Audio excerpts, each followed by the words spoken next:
Saya merasa bahwa pasti ada agenda yang memanfaatkan ini secara politik. Jadi bukan hanya ijazah palsu, ya kan, pemaksulan, matahari kembar, kemarin Indonesia gelap, ya kan. Kita lihat yang Indonesia gelap aja. Kemarin tuh sudah ada tersangka yang sekarang ditahan kejaksaan, yang mana dari koruptor sawit. Itu ada namanya pengacara itu, saya lupa namanya.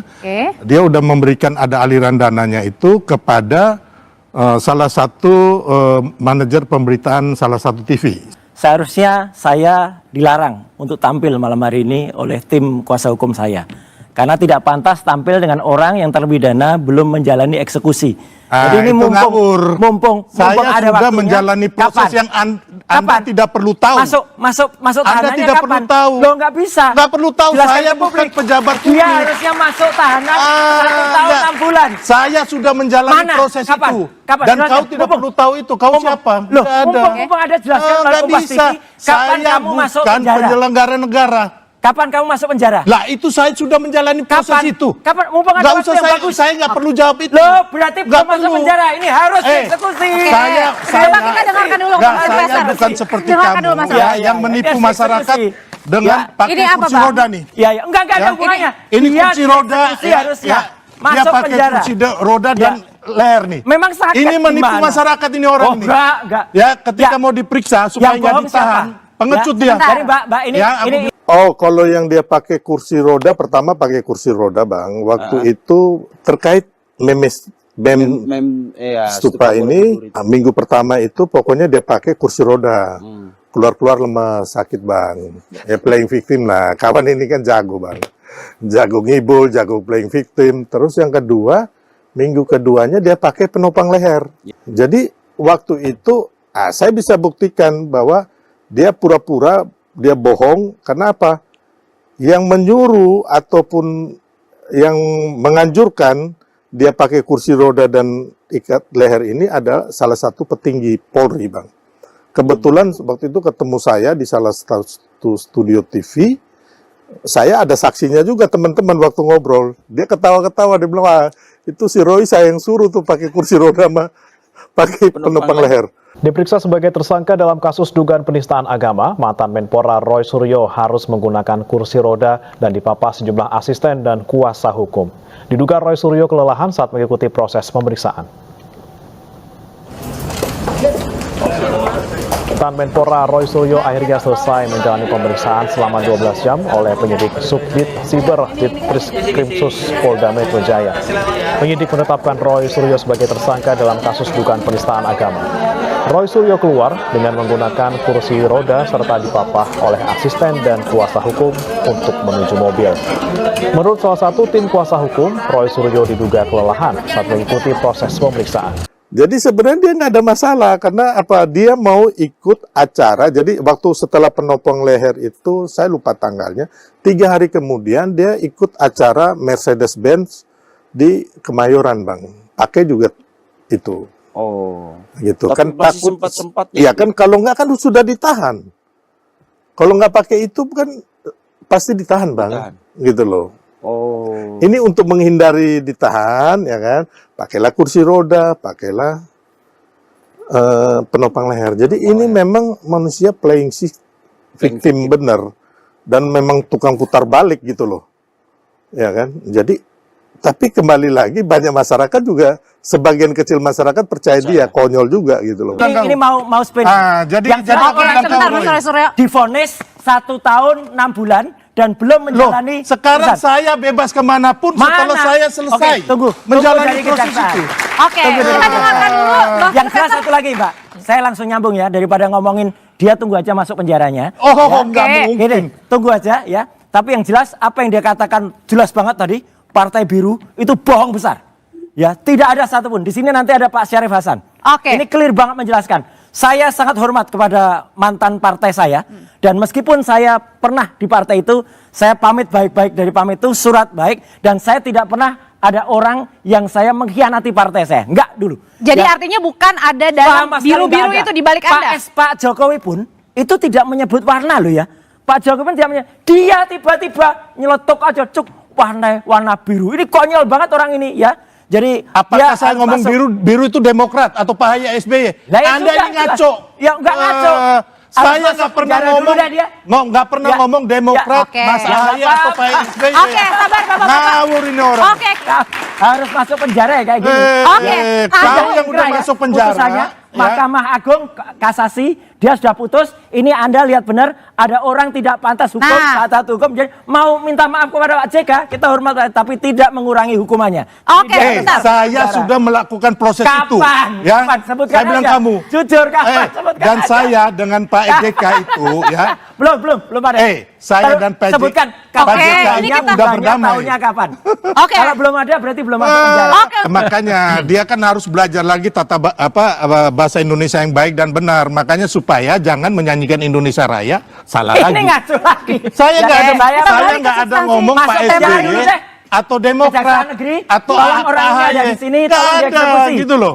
Tolong Pak Kajari, orang ini masih sudah ditampilkan di TV. Kalau tolong saya dieksekusi. belum menjalanin proses itu, nggak mungkin saya Oke, kita tunggu bebas deh. berkeliaran, Tunggu deh. berani Oke. berkeliaran. Satria masuk Saya seperti yang Anda fitnah bahwa saya di Batam mau melarikan diri. Ini tukang fitnah. Siapa yang minta melarikan Kamu. diri? Oke, Saya aja bilang kita hukum balik ke mahkamah. tema malam hari ini. Harusnya Saya jadi bukan narapidana seperti ya. kamu yang takut ditahan pakai kursi roda, yang Harus pakai masuk penjara. leher kepala. Dan Oke. saya bukan orang yang bawa 3.226 perabotan. Itu fitnah kalau itu. Sudah. Kita balik enggak. ke tema Putus Bang Kamu Faisal. udah bawa Tidak 4 ada. tahun di Oke, rumah baik, kamu. Bapak-bapak. Perabotan itu di rumah kamu udah 4 tahun. Mas Roy, kita lagi live. Dari Share dengan 2014 sampai 2018. 2018. Nggak pantas sampai di Kamu sini. ambil Harus barang masuk negara. ini. Oke, baik. Bikin Baik, malu tahan lo. dulu Bapak-bapak. Di sini saya pegang medali. Bikin Bang malu Faisal, anak Mas cucu Roy. kamu mengambil barang negara. Gak ada. Kamu harus masuk Satu penjara. rumah Nggak ada. kementerian. Ya, hari ini kami dari Perkumpulan Badan Advokat Solidaritas Merdeka Indonesia atau Pembasmi resmi melaporkan saudara Roy Suryo ya, dengan Rismon dengan pasal yang berbeda-beda. Kalau untuk Roy Suryo, karena ini berkaitan dengan aset negara, jadi kami sebagai masyarakat yang telah membayar pajak kepada negara berhak untuk melaporkan Roy Suryo dengan dugaan penggelapan aset negara. Dengan dugaan ya, penggelapan aset negara. Tadinya kami tuliskan pasal 362, junto pasal 372. Ya, namun saya melihatnya terlalu berat lah kalau ditaruh pasal 362 karena itu kan maling, pencurian panci, kan nggak lucu, kayak etika gitu loh. Kalau dibilang 362 kan dia Roy Suryo maling panci, kan gitu judulnya nanti, jadi nggak lucu. Jadi kami bikinnya pasal 372 saja, walaupun ringan, ancaman hukumannya 4 tahun, tetapi ini membuat teguran kepada Roy Suryo agar tidak sombong menjadi orang, agar tidak sombong ya. Tapi kalau masih sombong lagi, kita sikat pakai pasal yang lebih tinggi lagi. Panci aman, Mas? Aman. Aman dan aman dan itu sudah inkrah. Nah, itu aku pengen tanya. Itu panci beneran diambil? Sama sekali tidak. Itu fitnah yang paling kejam, paling keji. Tapi katanya ada 3.000 item yang diambil. Bukan diambil. Jadi itu sengaja dikirim oleh oknum ke rumah saya untuk kemudian mendiskreditkan saya. Habis itu di blow up dan saya juga nggak ngerti ini tujuannya apa. Sepele banget kan? Sangat sepele dan isinya juga sangat barang-barang yang sangat sepele. Ada panci, ada bekas. Itu bekas semua, barang bekas semua. Ya, lalu sekarang akhirnya orang balik menyerang si Roy sebenarnya. Iya. Kamu sendiri punya isu kasus persoalan dengan waktu jadi Kemenpora. Oh iya. Kan? Jadi barang-barang yang dia bawa dulu katanya sedikit lagi. Saya tadi baca itu ada 3.226 unit. Banyak sekali. itu, Bang. Ya, kalau nggak salah itu dibawa Kalau di nominal kan kata infonya sih 9 miliar. 9 miliar. Ya, itu yang dibawa ke rumahnya di Jogja itu katanya pakai 2 truk atau 2 apa gitu. Truk ekspedisi. Iya, jadi segala macam sendok dibawa, panci dibawa ya kan. Terus ada kalau list yang dari Kemenpora itu Ada 10 item barang yang harganya ratusan juta, Bang. ya. Itu kasur spring bed tipe King Coil. Nah, itu King Coil benar. Itu 175.725.000. Peralatan pemancar radio nih. Pemancar radio 106 juta. 106 juta. Nah, jadi supirnya udah mau balik. Terus sama orangnya, krunya diturunin aja gitu. Diturunin. Terus saya bilang gak boleh masuk rumah. Ya, turunin aja di di halaman gitu ya. Karena kalau di jalan kan juga saya nggak ngerti ini barang apa. Udah, naik barang itu ada di depan rumah sampai kira-kira sekitar 2 mingguan. Sebelum saya akhirnya selesai tugas, ya saya selesai menteri, saya pulang, baru saya lihat, loh, barang apa ini? Gitu ya. Nah, katanya itu barang dari kantor kementerian. Gitu. Bekas barang yang pernah saya pakai. Tapi tidak pernah memerintahkan. Nggak pernah, ngapain juga memerintahkan barang bekas kayak gitu. Dan Bang, tadi ternyata ini bukan melaporkan terkait yang lagi ramai sekarang ya, terkait ijazah Jokowi. Oh enggak ada kaitannya. Tidak ada kaitannya dengan ijazah palsu Jokowi atau apa katanya orang. Tapi malah pencuri perampasan aset. Ya, perampasan aset yang dilakukan oleh Roy Suryo, diduga dilakukan oleh Roy Suryo, dan mungkin perampasan aset itu dalam bentuk seperti apa, boleh dijelaskan sedikit? tidak ada perampasan aset di sini. Pencurian aset negara. Pencurian aset negara. Ya, pencurian aset negara, penggelapan aset negara. Tapi pencuriannya saya dispensasi. Kenapa? Karena saya kan mempunyai rasa kemanusiaan juga. Udahlah, cukup dengan ini aja teguran kita agar si Roy Panci ini tidak sombong. Ya.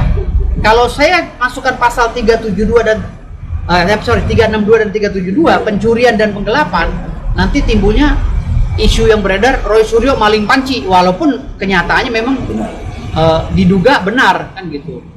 Tetapi kami sebagai organisasi advokat yang ingin menegur dia agar tidak sombong, agar tidak gegabah, agar tidak menyepelekan semua orang, makanya kami laporkan dengan pasal yang berbeda dari pasal-pasal yang sudah-sudah, yaitu pasal 372.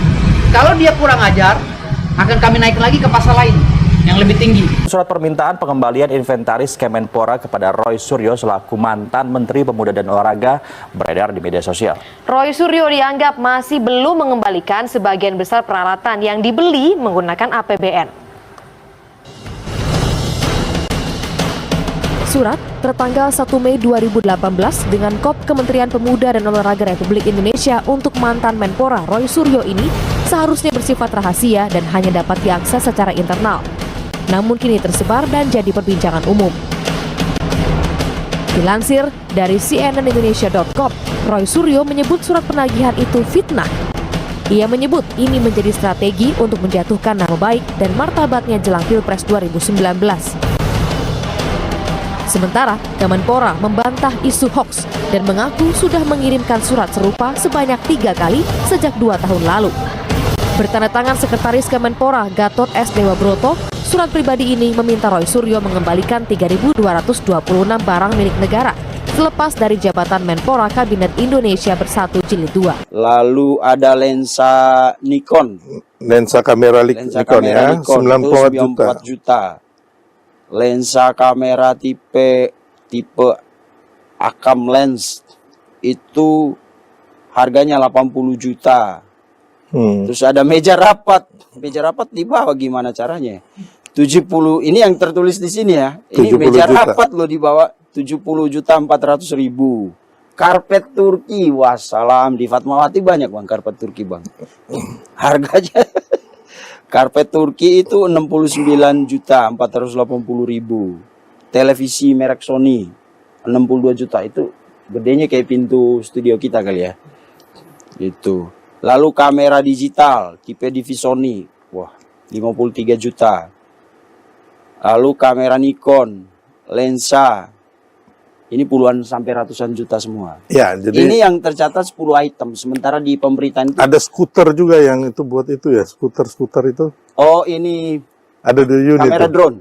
Bukan, skuter yang buat kayaknya buat yang anak buat kecil main itu kalau nggak salah. Sampai itu di bawah. Ya, ini kan uang rakyat, uang masyarakat ya. Yeah.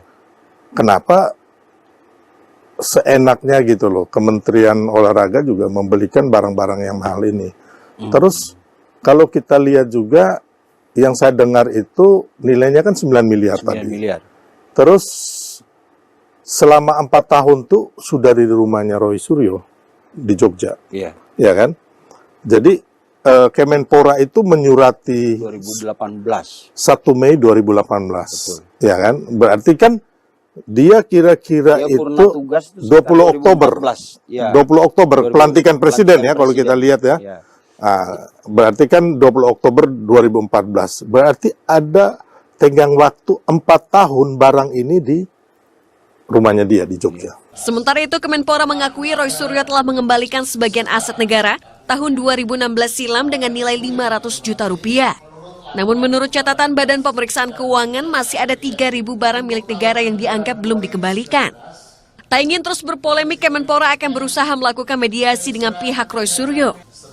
Namun pihaknya juga tidak berkeberatan jika Roy Suryo ingin mengajukan somasi. Karena saya yang setiap hari berinteraksi tentang masalah itu, saya laporkan tentang update masalah Pak Roy, kemudian arahan dari Pak Menteri, tolong coba pertemukan saya dengan Pak Menteri, karena Pak Imam Nahrawi welcome, dan saya yakin saya pun positif, tentu saja semoga Pak Roy juga bisa merespon apa yang ditawarkan oleh Pak Imam Nahrawi. Dikembalikan nggak? Saya kembalikan.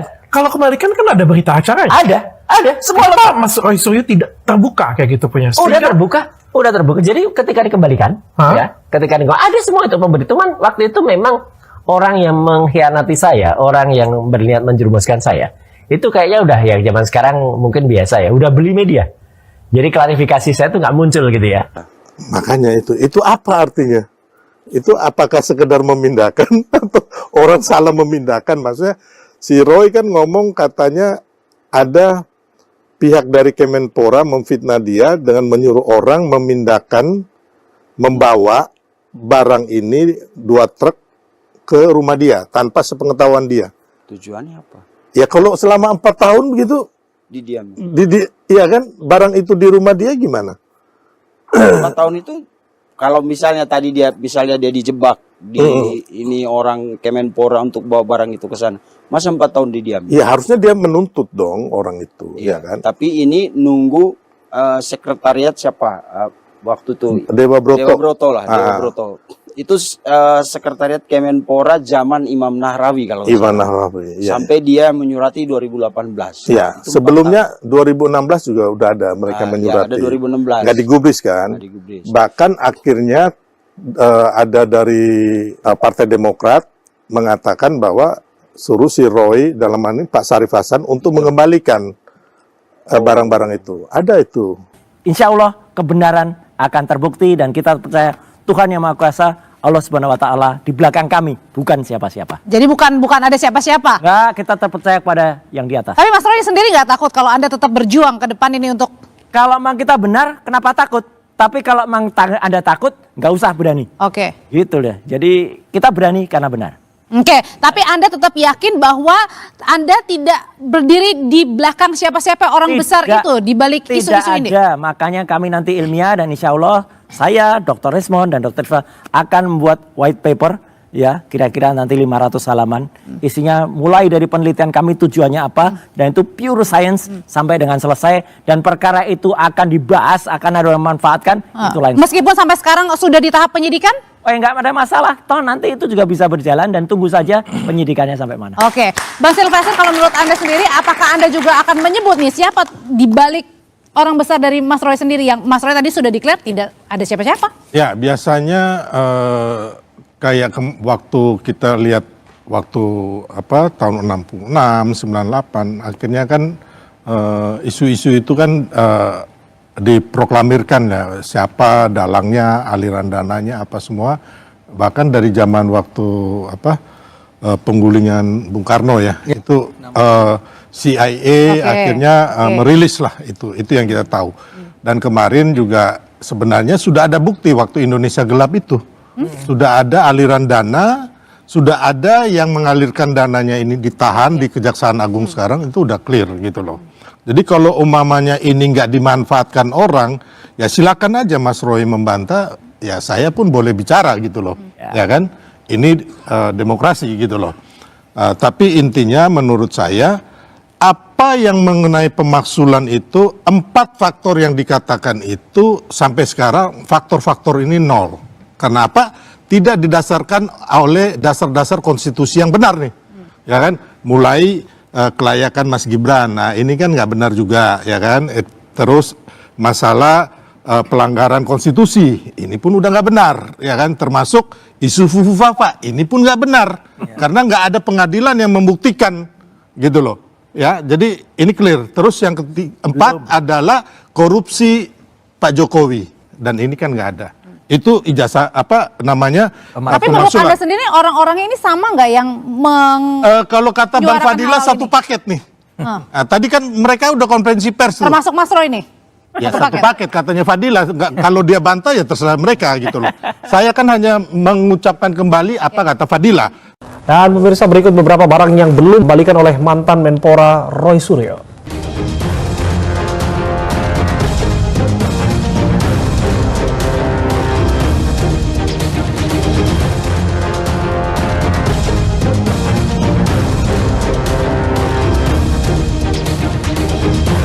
Ada beberapa pasal yang sudah kami persiapkan untuk Roy Suryo dan Rismond, tapi itu belum kami ini kan. Ini kami lagi manasin mesin, ya. Kami organisasi pembasmi lagi manasin mesin, karena ada beberapa advokat yang sudah membaca gelagat pelanggaran ini, tapi kami baru masukin pasal yang ringan aja dulu. Bang, ini kami lagi manasin mesin. Oke, Bang, ini memperjelas saja, Bang, aset negara yang dimaksud ini dalam bentuk apa gitu? Aset negara itu ada beberapa yang sudah masuk daftar di dalam surat Menpora yang sudah beredar di beberapa media, ya seperti kasur, spring bed merek oil, seperti panci, seperti cotton bud, sampai cotton bud aja, cotton bud dibawa, cotton bud pakai duit negara dibawa sama Roy Suryo, ya. Seperti penggorengan atau segala itu ada semua data-datanya di kami. Jadi kami laporkan itu, ini udah keterlaluan, tindakan yang sangat keterlaluan, ya. Nilai kerugian negaranya hampir 9 miliar lebih. Jadi ini kami wajib menegur dia dengan laporan ini. Terserah dia mau membantah, mau seperti apa, itu terserah dia. Next, kita ke si kumis manja. Bapak Roy Kiyoshi. Bukan dong. Kalau Kiyoshi lain dong. Giginya kayak kelinci. Oh iya, benar. Bapak Roy Suryo. Yang kita ketahui bersama, beliau adalah seorang mantan Menpora, kemudian juga anggota DPR, tapi yang lebih terkenal sebagai ahli IT. Yang dulu kerjaannya adalah meneliti keaslian video skandal artis.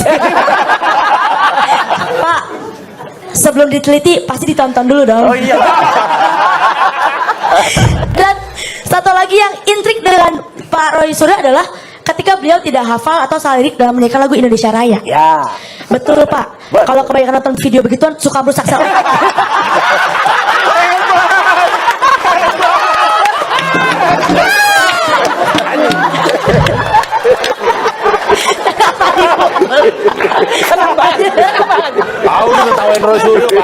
Ada satu kasus yang paling menghebohkan, yaitu Pak Roy Suryo pernah terseret kasus lupa bayar rawon setan di Surabaya. Ketika sampai jam yang lebih lucu, sekarang di warung lagi itu jangan diganggu deh. Ya jangan. Di warung itu sekarang ada foto saya juga dipasang di sana. Jadi asik kan? Iya, kalau itu sindiran. Senang lagi lo. Iya, jadi bapak ini lupa bayar rawon setan waktu makan di Surabaya. Iyalah. Sesampai di Jakarta, kok iyalah? Ya kok bangga gitu loh. Ya masa kita ngurusin kayak gitu kan ada staffnya lah gitu lah. Ini perut sendiri aja lupa gimana perut rakyat.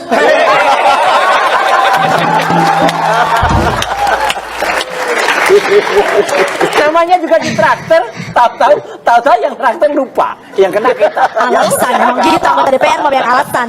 Nanti mungkin Mas Roy bisa klarifikasi itu ya. Sudah ada di media-media makan di warung tapi nggak bayar. Ya makan di warung di Jawa Timur ya, di Surabaya kalau nggak salah. Lupa kali dia Bang. 800.000, makanya Bang, ini kan orang nggak punya rasa empati kepada masyarakat itu, kepada rakyat kecil itu begitu Bang. Jadi dia seenaknya aja langsung main jalan. Padahal kan sebenarnya gampang, dia punya ajudan, punya staff gitu loh. Tapi memang hatinya ini nggak buat rakyat gitu loh. Kejadian itu jadi dia bisa menghancurkan orang Bang. Banyak juga nih Bang, dia salah pesawat berantem sama orang Bang. Makanya saya bilang ini manusia yang menurut saya memang sangat kurang ajar ya, arogan gitu. Ya Allah, mana yang benar tunjukkan kebenarannya. yang benar selamatkan, yang benar muliakan, dan yang salah cepat hinakan, hina-dinakan, hancurkan hidupnya. Karena ini sudah bikin ricuh, bikin gaduh.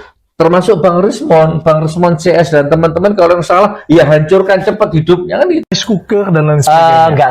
Rice cooker ada nggak ya? Soalnya nggak saya lihat sih. Sendok. Iya sendok. Karena barang itu dikirimkan ketika saya dia terakhir. Waktu itu saya ada di South Korea, di Korea Selatan, kemudian pulang masih di Jakarta, ditelepon sama orang Jogja karena rumah saya kan di Jogja sebenarnya. Kok ada kontainer datang gitu ya? Katanya barang-barang milik Bapak gitu. Enggak, aku nggak merasa punya barang gitu ya. Tapi kontainer ini nutupin, bisa dibayangin kan, dok? Kontainer itu nutupin jalan masuk ke kampung gitu ya, ke rumah saya kan meskipun di pinggir jalan, tapi kan agak jalan masuk gitu. Ya itu memang urusannya Kemenpora, tapi kita sebagai publik yang membayar pajak harusnya ini dijelaskan gitu loh, dan kita bisa menggugat sebagai masyarakat yang merasa dirugikan gitu loh, sebagai pembayar pajak. Betul. Dari barang yang belum seluruhnya dikembalikan ke Kemenpora gitu Bang. Oke. Dan ini kayaknya dibanding kita ngomongin jasa Pak Jokowi yang juga dengan munculnya isu pramuka ini, saya semakin yakin semakin nggak jelas juntrungannya. Ya udah pasti itu ijazah asli. Ya, dan lebih baik kita ngurusin ini. Ya kan? Betul. Kita harus membuat investigasi dalam hal ini pihak Polri, Kejaksaan Agung, KPK, kita harus buka kembali. Betul, karena ada anggaran negara yang keluar. Itu kan barang BMN ya, barang milik negara, ya kan. Walaupun katanya apakah sudah diputihkan, ya nggak bisa juga caranya umpama BPK udah memutihkan atau apa. Ya kan, intinya kan ini ada barang negara yang hilang entah kemana gitu loh. Berikut ini beberapa kontroversi yang pernah dilakukan oleh Roy Suryo yang kini menjadi tersangka kasus penistaan agama. Salah lirik lagu Indonesia Raya. Pada Agustus 2013, Roy Suryo menonton pertandingan di Stadion Maguwo, Sleman, Yogyakarta. Namun, saat itu suasana di dalam stadion sempat terjadi kericuhan. Untuk menenangkan suasana, ia mengajak supporter menyanyikan lagu Indonesia Raya.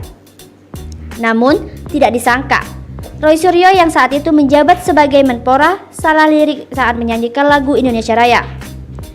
Lirik yang seharusnya "Di sanalah aku berdiri" dilantunkan menjadi "Di sanalah tanah airku". Atas kejadian itu, ia mendapat berbagai komentar dari netizen. Sindir pawang hujan. Di akun sosial media Twitternya, Roy Suryo ikut mengomentari aksi pawang hujan di gelaran MotoGP, yakni Rara Istiarti Wulandari yang sedang melakukan ritual untuk menghentikan hujan.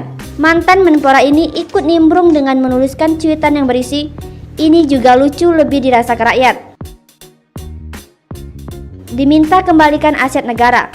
Buntut dari kasus belanja perabotan rumah tangga oleh Kemenpora, Roy Suryo disuruh mengembalikan aset negara sebanyak 3.226 barang. Sejak kejadian itu pula, Roy Suryo disuruh mundur dari posisi sebagai Wakil Ketua Umum Partai Demokrat. Salah naik pesawat.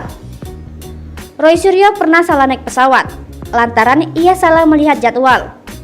Dari seharusnya berangkat jam 06.15 waktu Indonesia Barat, namun ia berangkat pada pukul 07.45 waktu Indonesia Barat. Kesalahan Roy Suryo menaiki pesawat itu membuat kegaduhan para penumpang pesawat Lion Air saat itu. Pakar telematika yang diragukan. Ruby Z Alamsyah menyatakan keraguannya terhadap kemampuan Roy Suryo menjadi seorang pakar telematika. Keraguan tersebut disampaikan oleh Ruby Z Alamsyah yang merupakan digital forensik analis atas kesaksiannya pada sidang kasus Marcella Zalianty dan Ananda. Ruby mengatakan bahwa Roy Suryo tidak memiliki standar operasional sebagai seorang ahli telematika. Menurutnya, hasil analisis Roy Suryo tidak valid dan tidak berkualitas untuk dijadikan barang bukti dalam kasus Ananda Mikola. Kelebihan bagasi kabin.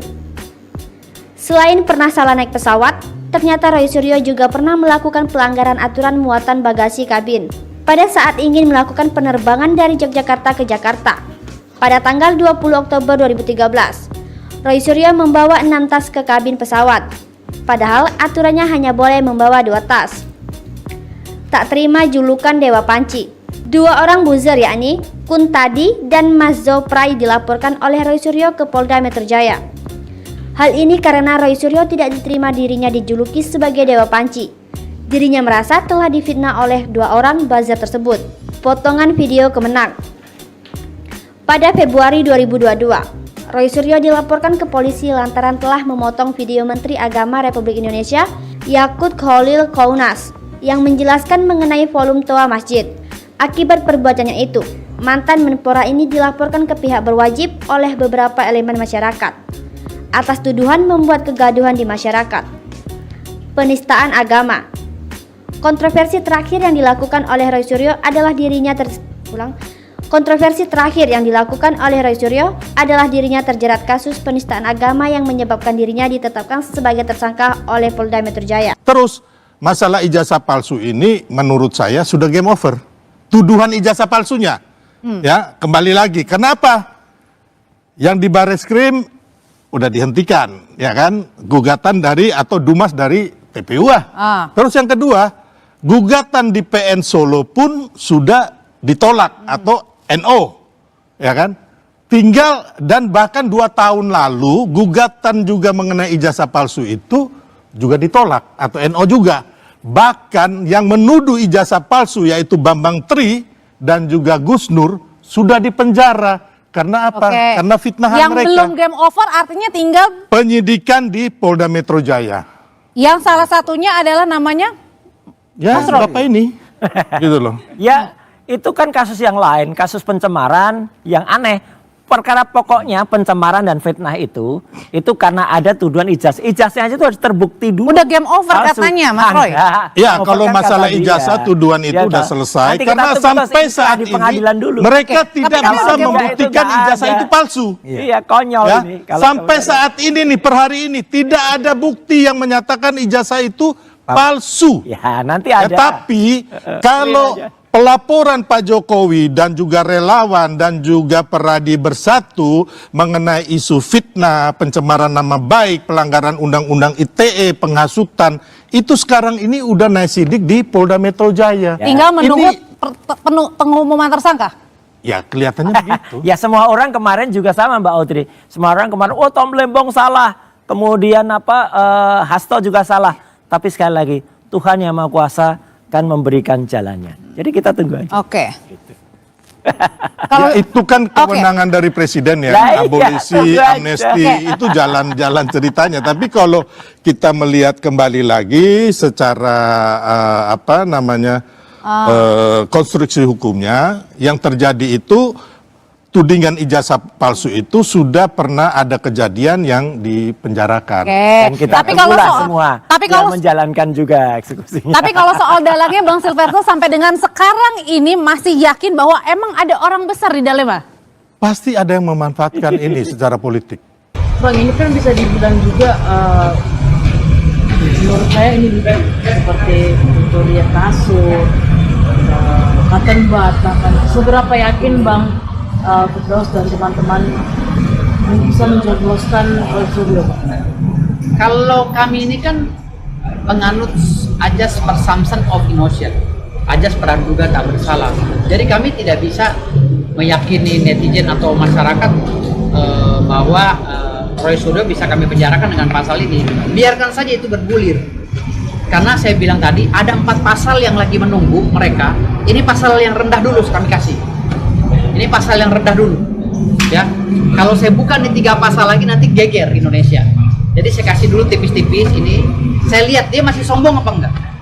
Kalau dia masih sombong baru saya hantam. Jadi ini pasal permulaan dari kami pembasmi. Komitmen kami pada saat itu saya pernah bilang bahwa kami menjaga Pak Jokowi, kami menjaga Pak Prabowo, kami menjaga Pak Gibran dari masyarakat yang tidak bersyukur. Kok bisa dibilang juga Roy Suryo ini bergantung tetangga, dilaporkan oleh Jokowi, dilaporkan oleh para Kabus dan Paiman, dan dilaporkan juga sama Bang Firdaus. Iya. Bertubi-tubi mungkin melihatnya seperti apa nih?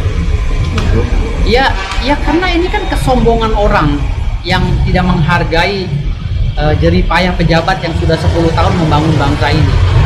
Gitu loh. Kita ini kan boleh kecewa pada pemerintah kayak saya. saya ini dari Partai Gerindra, ya. Saya juga pendukung matinya Pak Prabowo. Tapi kalau Pak Prabowo lagi salah jalan, tetap saya koreksi kok, gitu loh. Tugas kami agar ketua umum kami di Gerindra tidak salah jalan, kami berikan warning kan gitu. Nah sama seperti aktivis-aktivis lainnya. Tetapi Rismon ini udah bukan, Roy Suryo ini udah bukan memberi warning, tapi lebih ke mengejek dan menghina Pak Jokowi. Bahkan Pak Prabowo disindir-sindir gitu loh. Rismon juga sama. Makanya hari ini saya sedang menunggu satu lagi, pasalnya sudah masuk, sedang menunggu konseling dengan Polda Metro Jaya. Kebetulan baru berganti shift ya, berganti shift. Jadi shift pagi berganti shift malam. Makanya kami tadi tertunda masalah itu aja shift. Jadi siapa yang tanda tangan nanti, kami kan menunggu piket perwira piketnya. Jadi kalau sudah oke, nanti kami keluar, kami akan bawa bukti laporan kami.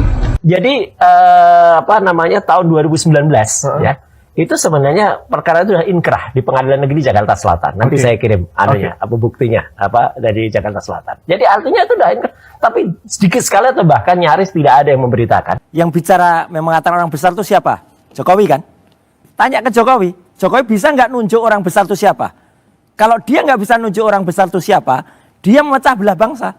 Udah jelas ini. Kan sekarang malah jadi masyarakat saling tuding. Kok bisa ya Jokowi itu punya pikiran seperti ya, itu? yang memecah bangsa itu kalian, yang menuduh orang tanpa bukti. Lah, Jokowi itu bisa orang besar tapi nggak mau cerita penelitian besar. Mereka ini sampai itu. saat ini saya bilang 0 besar. Kenapa? Yang diteliti ijazah digital ya kan, yang ada di sosial media. Kalau nggak ngerti teknik, itu nggak bisa diteliti. Dibawa ke pengadilan pun tidak bisa. 0 besar pengetahuan soal teknik. Jadi gini aja. Kita minta Joko Widodo menunjukkan orang besarnya. Kalau enggak nanti saling tuding. Jadi banyak nih PR-nya Pak Jokowi menunjukkan ijazah asli, menunjukkan siapa yang dimaksud. Berarti banyak banget dong tugasnya Pak Jokowi. Lagi yang menarik, saya baca ya nih Pak Syarif, tolong dikoreksi. Ada kader dari Demokrat, ya Yan Harahap, malah mengatakan bagus menurut saya, daripada Jokowi melakukan insinuasi, ya menuding-nuding gini, tunjukkan saja ijazah asli. Nah itu cerdas itu, gitu. Jadi dia menunjukkan ijazah asli, itu lebih bagus itu daripada melemparkan. Ya harusnya yang menuduh ijazah palsu ini menunjukkan ijazah yang palsu itu mana. Di perdata gitu. Jadi Anda yang mendalilkan, Anda yang membuktikan, itu udah berlaku umum gitu loh. Harus membuktikan. Aduh gimana? Sekarang buang badan ke jaksa. Oke, Bang, ini kenapa nih dilaporkannya saat ini? Apakah karena Haji Mumpung mungkin lagi rame juga melaporkan Roy Suryo sama Rismon? Enggak, saya enggak Haji Mumpung. Kalau saya orang udah viral. Kan saya bilang, saya bersin aja viral. Bersin batuk, ya kan, saya bengong aja viral. Gitu. Jadi saya nggak perlu viral. Berarti saya datang tunggu dari rasa keresahan kami, dan kami adalah pejabat publik juga, pejabat hukum yang diangkat oleh negara sebagai organisasi advokat. Jadi kami mempunyai hak juga untuk mengawasi lalu lintas hukum di Indonesia ini. Jadi hari ini kalau kami berbuat begini ya karena kami rasa kepedulian kami pada negara, agar disintegrasi yang diciptakan oleh mereka, yang menurut saya disintegrasi ini tidak lagi melebar kemana-mana sehingga terjadi perpecahan antara anak bangsa. Oke. Gitu. Bang, sebelumnya mungkin sudah komunikasi atau beri somasi dulu mungkin kepada nggak perlu. Memangnya kita mau ke arah perdata. Kalau pidana nggak perlu. Kalau sudah ada mens rea-nya, walaupun barang-barang itu sudah dikembalikan, kami kejar mens rea-nya, niat jahatnya, gitu loh. Kami nggak perlu lagi itu barangnya dikembalikan atau nggak, bodoh amat. Yang kami kejar adalah mens rea, actus reus, locus delicti, tempus delicti. Itu yang kami kejar. Berapa kerugiannya, Bang? Kerugiannya kurang lebih 9 miliar. Ya, jadi kalau misalnya kurang lebihnya nanti ya dipanggil kan semua pejabat Menporanya berapa saja sudah dikembalikan, berapa yang belum dikembalikan. Gitu. Jadi tugas kami sebagai pengawas di bangsa ini untuk mengawasi tindak tanduk kegiatan. Terlebih saya ketua umum komunitas pengawas korupsi. Selain ketua pembasmi, organisasi advokat, saya juga ketua umum lembaga komunitas pengawas korupsi dari 2012. Jadi saya mengawasi tindak tanduk pejabat yang korupsi.